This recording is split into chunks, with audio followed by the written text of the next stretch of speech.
Hello everyone, welcome back to another video, and I hope you guys all saw my previous video that I released this week about how we all basically have been lied to and fucking essentially been dialing in our Ampsims wrong. And again, I really appreciate the comment that told me I was basically a moron and that I should check it out.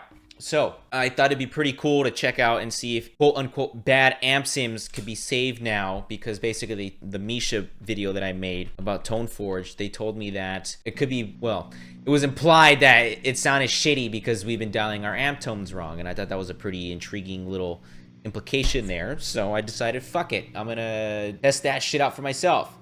So although you guys can't see it, I'm doing what Ed S has now taught all of us at this point, which is to lower the input gain on our interfaces all the way down, which I did. However, unfortunately, the Misha plugin is maxed out at 12 dB, and it was still sounding pretty bad. So I just took a mix tool to add like an additional 12 dB here to see if I can get it to saturate in a proper way. So now that I think that I have gotten that, I think we're good to go along with the test. And now that little chug just there already is telling me that fuck, man, like it just still doesn't sound good. I don't care what anyone tells me, or if I'm gonna get ripped apart in the comments. I just don't like this shit.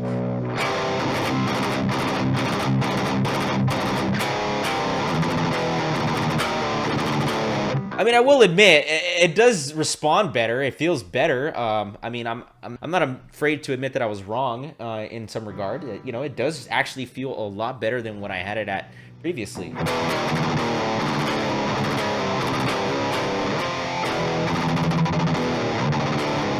Would I say it's more usable than before?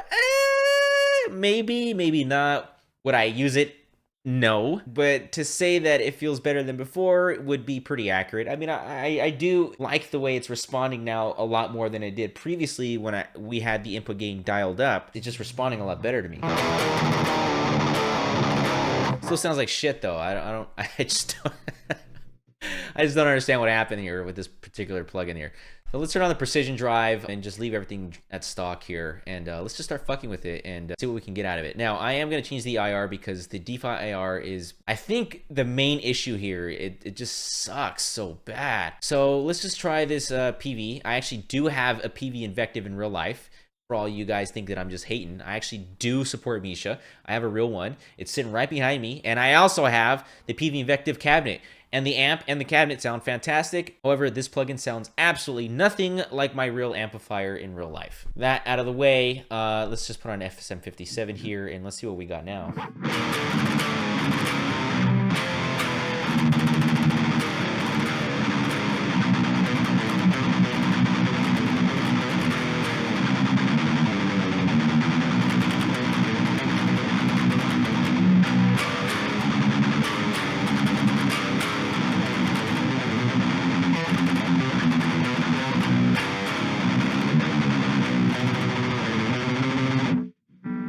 Guess. I don't know, man. I'm just not feeling it on this plugin here. And, you know, off screen, I was trying the other cabinets that are available. I just couldn't get a sound I liked. This PV one was the closest thing I found that I enjoyed. Anyways, so I will mention that although you can't buy this plugin anymore, for all of you that do still have it, let me point out something that I noticed when I was messing with this. And this is a lot of the times a personal test.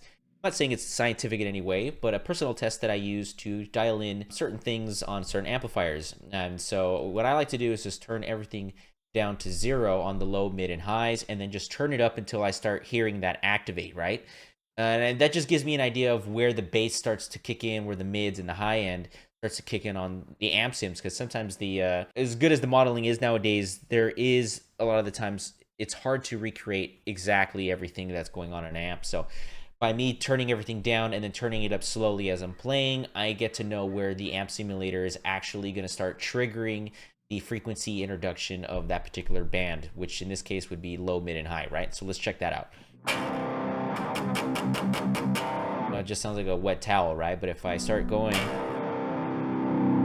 Okay. So it happens almost right away, right? So this tells me that the low-end band is actually pretty good, and it responds accordingly. Now, let's try the high-end band here.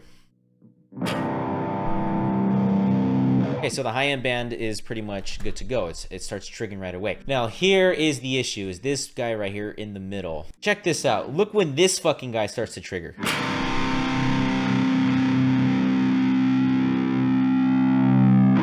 like right almost at like 90 is when I start hearing it trigger, right? And to prove it to you guys, let me turn off the high end all the way and turn that up all the way. And you guys check it out.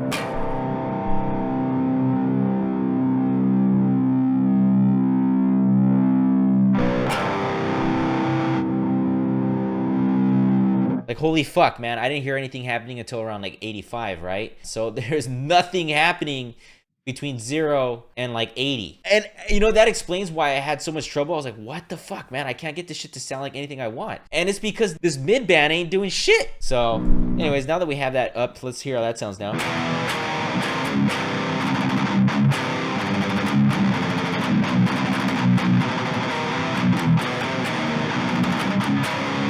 Much, much, much, much better in my opinion.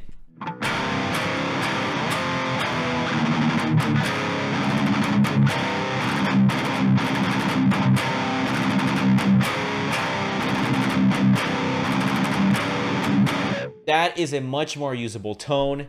These tight knobs, again, like I really didn't hear a difference of what's happening. So like if I turn all this down and just start messing with it in the same kind of personal test that I have.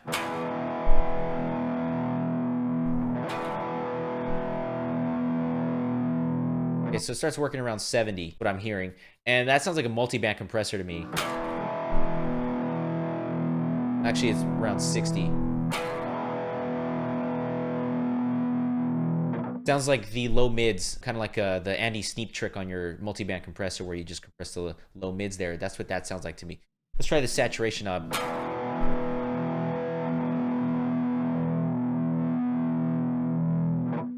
I don't hear a fucking thing coming from that. I don't know what that does. Actually, around 70, I hear something.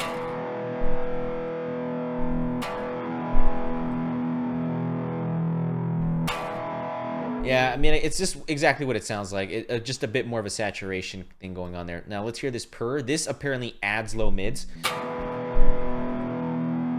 Yeah, there it is. So it kicks in like almost right away. So around like 20 to 30 is when I start hearing it kick in, which is cool. I do like low mids on my my amplifiers. Let's check out the presence. Now I know this is a little bit more sensitive. I've messed with it before, so I know that's going to be a bit more sensitive here and accurate. Now, there we go.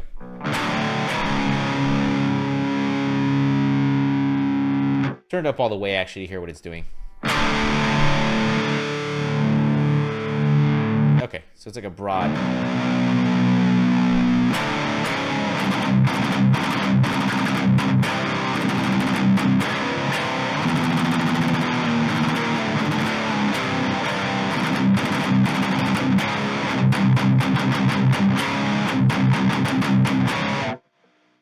Cool with me. Let's add those low mids actually. Ooh, that was a bit too much. Let's bring it down. It's still too much. Like 25. Actually, I don't like it at all. I do like it tighter. Actually, what if I turn it up with tight knob? Actually, it didn't start kicking until 70. Nah, I don't like that. I don't like this character section. It's not adding anything that I'm finding pleasing. I guess I could add some compression to control the palm mutes, and let's add a bit of harmonics.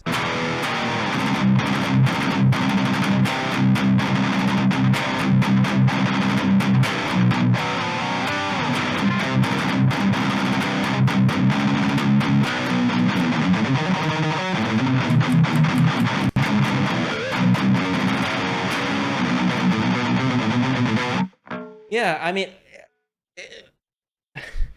it sounds a lot better after we do the Ed-S thing. So yeah, I guess that guy in the comments was correct. Kudos to you, my friend, for pointing that out to me. I really do appreciate it. Like I said, I'm not an expert here, but I know what I know. And I'm not ignorant to the fact that I may not know everything. So when you guys teach me cool stuff like this, is greatly appreciated because it helps me become a better engineer and musician for you guys to create cool content like this. And I think I may have found a use case now for this plugin. I think maybe getting some like kind of mid-gain kind of tones with this would be really cool. I'm just hearing the characteristics of the plugin now that I have this new kind of way of using Ampsims. I would never in my life use that as a rhythm tone, but definitely for like maybe some lead tone where some mids are needed or some like kind of crunchy mid gain tones, I can totally see me busting this out on a few tracks, you know. So does it still suck? I would say it sucks less now that I know what I'm doing with my Ampsims. It's still not that great, but it's still better than Bias. Man, fuck Bias Amp, man. That is a terrible plugin. But, you know, you live and learn, and shit happens, and you just got to keep moving forward when you fuck up and make mistakes. And I think Joey Sturgis and the team have learned their lessons in, you know, how to make a pretty decent Ampsims. And I definitely learned my lessons, especially now that I have this new way of dialing Ampsims. Again, if you guys don't know anything about that, just please watch my previous video, the release this week. I'll go ahead and link it in somewhere around here on screen so you guys can check it out. And it's really, really, really crazy information that not a lot of people are talking about previously in the last 10 years. So only now are people starting to become aware of it. With that said, I really appreciate you guys sticking around with me and hearing me ramble and testing out these plugins there. And I'll catch you guys in the next one. See ya.